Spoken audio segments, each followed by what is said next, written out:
New at 5, Florida manatees have always attracted crowds for their size and calm demeanor, but this year they're gaining attention for a disturbing trend. Many are dying up and down Florida's east coast, with the highest death count in Brevard County.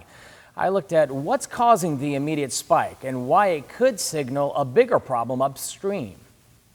They are gentle giants of Florida's ecosystem.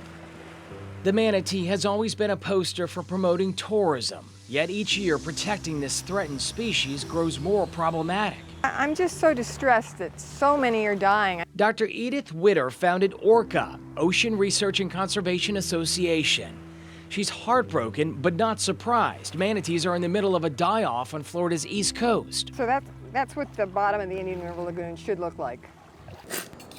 Instead, this is what it looks like. Dr. Witter and her researchers collected samples from the St. Lucie River days ago. They're plotting pollution maps, finding out what's in it so they know where it came from. We've been measuring as much as 10 feet deep muck like this.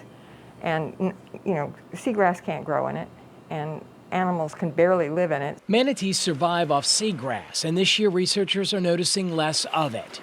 The connection between more muck and less seagrass has been a contributing factor for the growing number of manatee mortalities, which are staggering. 637 manatees died across the state of Florida last year alone.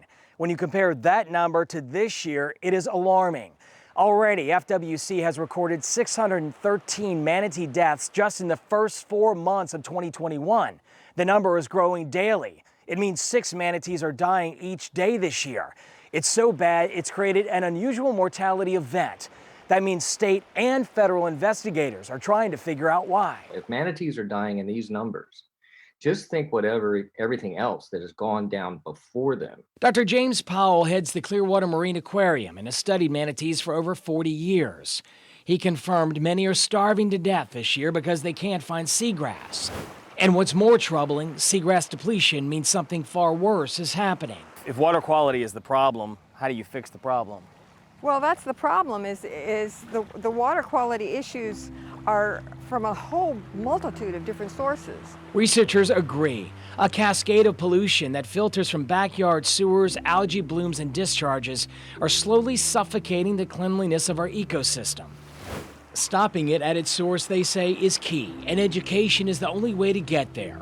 Meaning if manatees are an indicator of the health of our environment and they're dying daily in near record numbers, perhaps it's time to start listening to them. If we don't start reacting to these things and trying to figure out what we need to do to keep our life support systems healthy, we're going to be in trouble too.